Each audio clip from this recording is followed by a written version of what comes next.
Hey, what's up you guys, Zero here. Welcome back to yet another Lorcana video. I know they've been few and far between recently, but I promise I'm going to change that soon. I think when new set information is going to be coming out near the end of the month, we will get really into it with proxy gameplay, like lots of gameplay going on there. So yeah, be on the lookout for that. Of course, we'll still have some gameplay video in this set, so yeah, that will be coming soon. But in this video, I really wanted to talk about set champs, which just started this past weekend. I guess for the first time, I'm officially representing the Lords of Lore as my team. We'll get more official announcements and stuff like that coming out soon, I'm sure. But super proud of my team. We got several champion mats. I want to say 5 total from the 8 events that we spread out and took on. A lot of it is being showcased in our new Instagram page, so I'll link that down below if you want to keep up and check that out. But yeah, spoiler alert, in this video we took one down. On Saturday, I went to 2 different set champs. In the afternoon, I went to Forever After, which is one of my local game stores here, and we managed to top 8.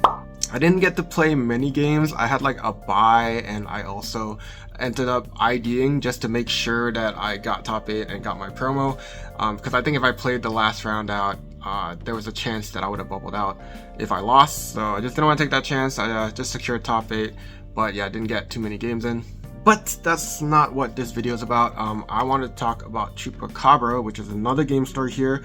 We have 24 players, and that's the one that we managed to take the champion mat in. I'm so glad that I got that out of the way and we took it down already, because now at least the rest of the weekends I can kind of breathe easy, because you know, I already got the champion mat, which is nice. And on a whim, I decided to take JAFAR, which is probably not something you're used to seeing on this channel.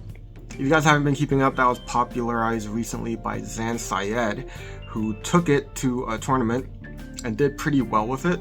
And I was watching his gameplay and I was like, wow, this really could be something. It was really interesting, at least, and it looked pretty good, so I decided to take it. The only change I made to his list is I added a Peter Pan Shadow Finder in place of a lamp, mainly just because I only own 3 lamps, so I had to put something in, and that's why I decided on. The list is almost exactly like his, so I won't cover the card choices too much, but I do want to talk about how the deck functions in case you are interested in using it or wanted to know how to pilot it better. And then not only that, I'm also going to cover my matchups and how they went. So yeah, tune in for that. Alright, so getting to the deck, I'll just quickly go over the cards, and then we'll kind of go over why they're important in the deck and how to kind of best use it. And we get to do all that in this pretty new champion mat. So yeah, best of luck to you guys also going out to set champs and trying to win this out. If you want to use this deck, this is how you go about it. First off, for 1-drops, we have the classic 4 Turnabox followers, and we also have the 4 Diablos. So yeah, we have kind of what is a standard purple 1-drops, but the one thing that's important about these in this deck, if you have your Shift JAFAR out, just make sure that it's exerted before you pop these to draw a card, because then you get a lore for it. Rounding out our 1-drops, we have 4 Robin Hoods, and of course we accompany that with the Shift package, 4 of the Shift Robin Hoods. These are super important because actually I think in the current meta, Robin Hood is pretty strong. There's not much that deals with the stat line very well. Often they get bad trades into it, or you know, they just struggle into it. Not only that, it's able to sing every song you have in your deck, especially A Whole New World. It can get it out early, and it's a very consistent singer as long as you keep it on the field. So yeah, don't try and just throw him away. Just make sure that he is available to do whatever you'd like. And of course, the bread and butter of the deck, what it's named after, we have the JAFAR package. So we start with 4 of the 2-cost JAFARs. We have 3 of the 3-cost JAFARs from this set. And last but not least, we have 4 of the Shift JAFARs. Important that I don't think everyone gets. This is an alternate win condition. This is a very good win condition for the deck. You know, singing Whole New World to get 7, amazing.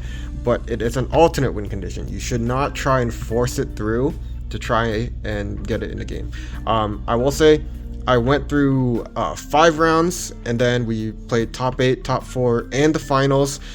The amount of times that I sung Whole New World of Jafar was twice, and both times was to finish the game. So I sung it to win. I didn't even get to do it to get a new hand. So I'm definitely not necessary to win. If you can do it, of course that's good. Just remind yourself it's not necessary. Be okay with like inking this away very like liberally, because you don't need to even see it to win the game. It's a nice win condition, but like I said, it's alternate. If you can pull it off, awesome, but if not, it's not the end of the world. It was actually pretty easy to win without it. The actual way that we're going to win with this deck is through out-tempoing your opponent, and one way to do it: 4 cost genies, the evasive that draws a card on play, and 3 of these, the lamps. If you want to run Zan Syed's list, he does run all 4 of these. I only have 3, that's the only reason I run 3, and I replaced the last one with Peter Pan, which is really nice since it kind of surprises people. You can just rush suddenly, but it also lets your 2-cost Jafar rush because it gets evasive on your turn. It actually is allowed to rush for Peter Pan. It lets your genie rush. It lets your big Jafar rush to exert it on play if you have to play it on its own. It's just cool. So that one off I thought wasn't bad. But yeah, if you are not used to Jafar, the lamp is a very cool card. I don't know if I'm going to be able to get it to read. Yes. Now that I can read, the text is: banish this item. If you have a Jafar in play, draw 2. If you have a genie in play, return a character who costs 4 or less to their player's hand. That second part is insane, by the way. Like being able to tempo that hard just wins you games outright. Stuff like if you have this lamp already on the field, on turn 4 you can play the genie, immediately pop it to like bounce back a genie or whatever they have on the field and just kind of ruin plans. It's just super good. And then the added benefit of if you have a Jafar already on the field, you get to draw 2 as well. Like this card is insane. It's for 2 costs. It does friends on the other side, and it also bounces a 4 cost character. Like that's like a better bounce than like most others. Another important thing to note is that it's not your opponent's characters. You can bounce your own characters. You can bounce your own Pete's to play them again. You can bounce your own genies. Oops, sorry, I hit the camera there. You can bounce your own genies to protect them from being banished. You can bounce back your own shmees for the same reason. Like I just can't stress enough how this is such a win condition. But just be careful. Without genie or Jafar, this is useless, so make sure you use it before you think they're gonna go away. I've had some games where I get greedy, I don't pop the lamp, I think I can save it for later, then like a Zeus hits my genie and I don't have it anymore and suddenly I can't use it anymore, stuff like that. Just if you're anticipating your characters not staying around, kind of use it liberally. Like don't wait to get the most out of it, don't be greedy. That's all I'm trying to say. Speaking of, I mentioned some characters that we haven't seen yet. We do run 4 of the Mr. Shmees as well as 4 Pete's. I think this is just really standard.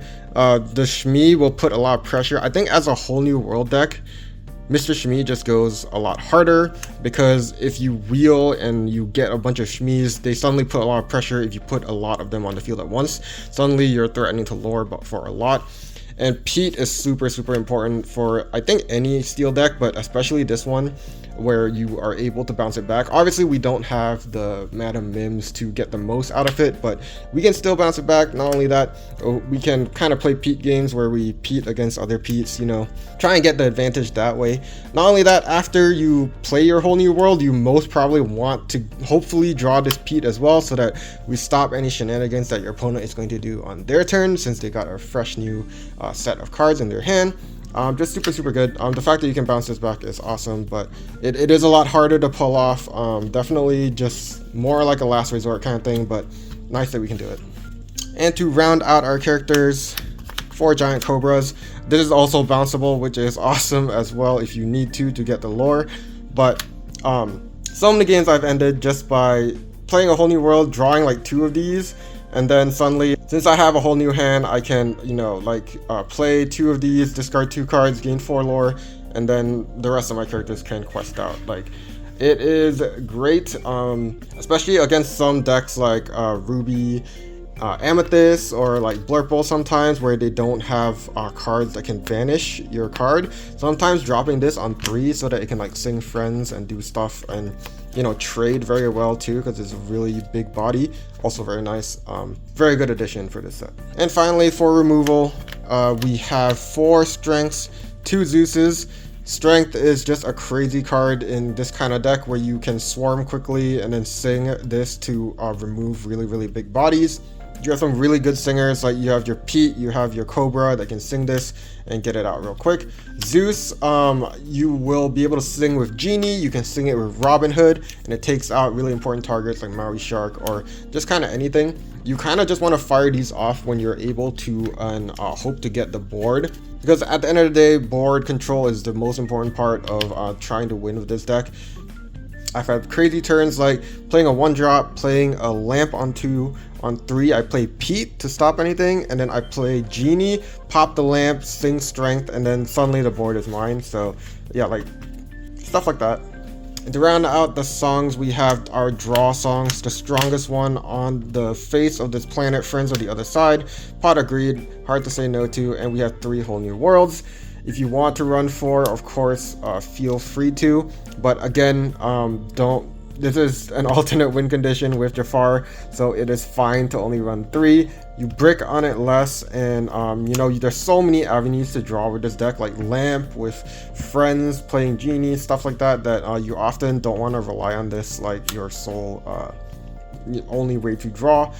Usually it is great for a lore game, but also like if you're desperate, like if you're running out of fuel, or if your opponent kind of is disrespecting you and drawing a lot of cards, because right now in this meta we see a lot of card draw. Ruby, Amethyst, we see like a lot of Finders Keepers going around with Blurple and stuff. If they disrespect you and draw in your face, don't be afraid to just drop a Whole New World, just like when they're not expecting it, just, you know, hard casting it just to wipe their hand and just kind of putting both of you on even footing, like card advantage wise. So yeah, stuff like that. Anyway, super fun deck. I don't know if I expected to win with it, but it is a lot better than it looks. I don't know if it looks great to you or not, but yeah, I would say try it out. Play carefully, don't just feed Jafars to them. Play really conservatively, play safely, and then just when you have the when you think that you can just go for the kill, like wiping the board, clearing and bouncing things back and just getting the advantage, then go for it, and then just try and keep it, secure it, and then threaten for the win with Jafar. If they can't answer it, you just win. If they spend everything to take it out, usually you have a good enough board to finish it off anyway. Yeah, that's the deck. Hope you guys like it, and let us talk about some of the matchups. Okay, so we had 5 rounds before cutting to the top 8.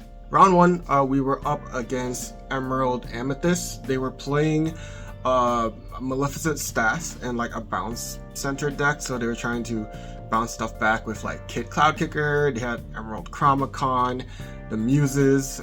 So interesting deck concept. I think it was mainly for fun though, because it was kind of slow to set up, and I feel like it would crumble against most meta decks. In my case, it just didn't really have answers to Jafar besides like Mother Knows Best. So the little Jafars got to just kind of sit on the field until I shifted them, and then it's kind of over from there. So yeah, we took that one down 2-0 for the win. Game 2, we were up against Steel Song, traditional Steel Song with Ariel and all the singing Whole New World stuff. That one we lost 1-2, so we did take it to game 3, and it just ended up being whoever had the answers kind of won. So game 1, I think he just sung Wheel with Ariel, and then just played out his hand with a lot of songs to just like kind of wipe my board, and then I couldn't really keep up after that. Game 2, I did that back to him, like I had Robin Hood sing it, I think, and then I swarmed my field after that, and he just couldn't answer everything. So, and then at the very end, I just played like a big Jafar, and he didn't have an answer for it, so it got to sing Wheel for the win. And in game 3, he just did it again, where he wheeled and just wiped my board, and that's just Steel Song. There's not much you can do about that. Round 3, I was up against Trinidogs. It was just kind of a matchup that, you know, like we just had to have removal for the cards that were coming, and then eventually they just ran out of cards and we just kind of won from there. It's really helpful if you have evasive cards. I think if they don't tech for evasives, they can't really answer your board back when you trade into them. So yeah, we took that one 2-0 for the win. And in the following round, we were up against another Amethyst Steel deck. This one was just tempo with like rabbits and goats and the bouncing and just, you know, standard Amethyst Steel. We took that one 2-1 for the win. These were super close games. I think everyone was pretty close and could have went either way. It was just who had the answers after like wheel, or if like someone drops a card. Lamps came in super clutch in this matchup. I used it to heavily tempo. In the games I won, I think they made a really big difference. And with that record, for the last round, we managed to ID just to get into the top 8. My first top 8 match, I was up against the JAFAR mirror. This one, I think they weren't really too sure how the lamp worked, just because they were surprised every time my lamp managed to tempo with both JAFAR and Genie. I'm not sure if he was running it or not, but I didn't see them, so there was a chance that he wasn't even running it, just like standard JAFAR from back in the days. But yeah, still very impressive that they managed to top 8 if it was the case that there were no lamps in there, because yeah, I think that makes the deck a lot harder to play, so big kudos. We did manage to, just because we had lamps, I think that was the biggest difference. Yeah, we 2-0, we took that down. On to top 4. We played against the same opponent that we got from round 4, so this was the Amethyst Steel player, the tempo player.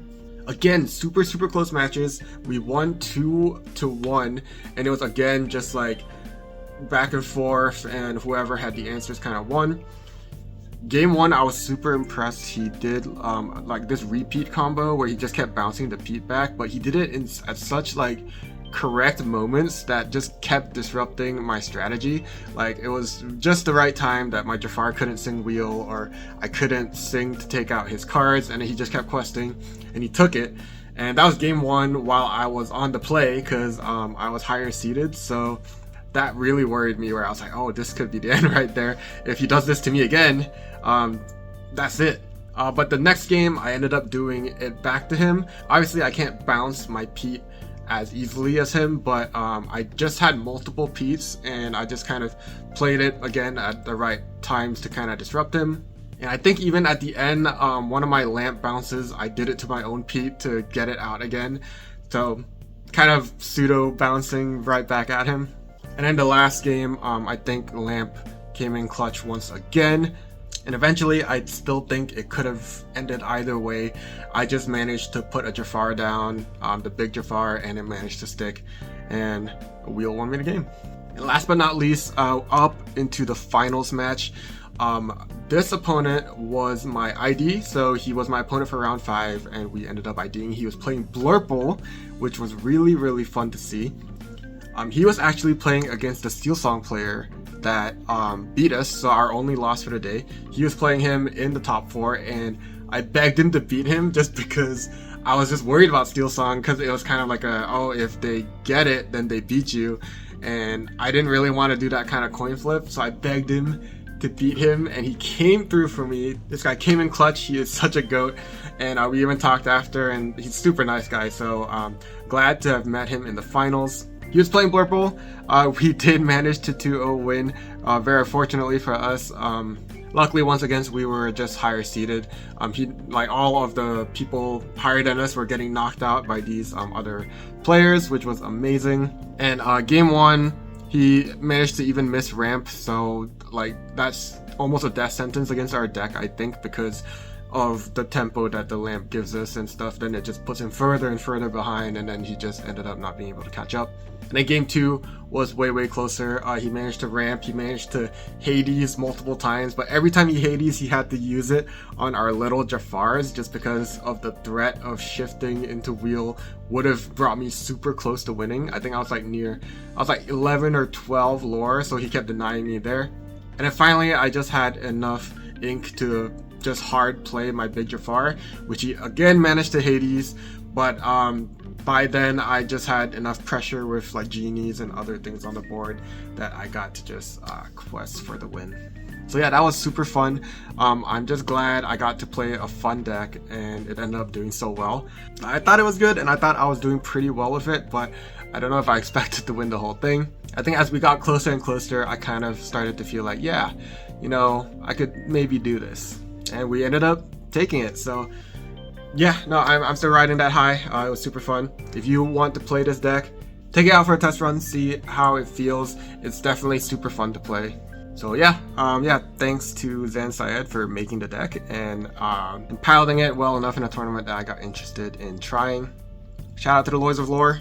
You guys killed it this weekend. I am super proud of everyone that went out and took dubs. And yeah, I'm excited for more set champs. I think I'll be trying out a lot more decks. It seems like I'm kind of in my exploratory phase. I just want to try a lot of different stuff. So we'll see where that brings us. But yeah, thank you guys too for watching this video. Hope you guys enjoyed it, and I will have much more content coming soon. Bye.